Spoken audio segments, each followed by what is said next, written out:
Ovo je prvi put da si igrao sa 25 sekundi semafor za limit pre servis. Da li je tu bilo nekih problema da se adoptiraš? Apsolutno ne.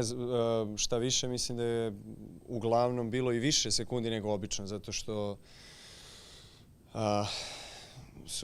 su ljudi, to jest rukovodstvo iz ATP-a se postaralo da se na neki način izađe u susret igračima, barem kada su organizatori iz US Opena objavili da će to imati na US Openu. Mi smo onda izrazili želju da to bude na svim uvodnim turnirima do US Opena da bi se na neki način navikli, a ATP je uspeo nekako da izdejstvuje da se uključi ta štoperica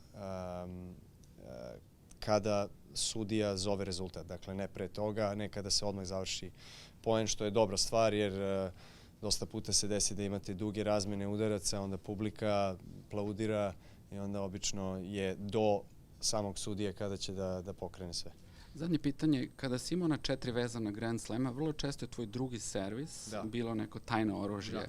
Sada kad se gleda Wimbledon, imao si 70 asova, preko 80%. Da li se čini da sad taj prvi servis postane neko tajno oružje koje možeš uvek da računaš na? Pa jeste, evo mi se kažem, jedino danas u tih par gemova, pogotovo u tom jednom gemu na 4-3 kad se servirao 2 duple greške i par nekih promašenih drugih servisa, ali u suštini to je jedan udarac u igri na koji sam dosta obratio pažnju i posvetio sam dosta vremena radeći na usavršavanju servisa i definitivno ako se sagleda tenis, da kažemo iz neke opšte perspektive, to je najbitniji udarac. Tako da od uvek sam imao dobar return, dobro se kretao, dobro se branio.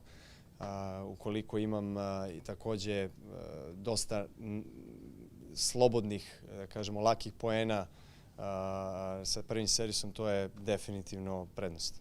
Hvala ti. Hvala.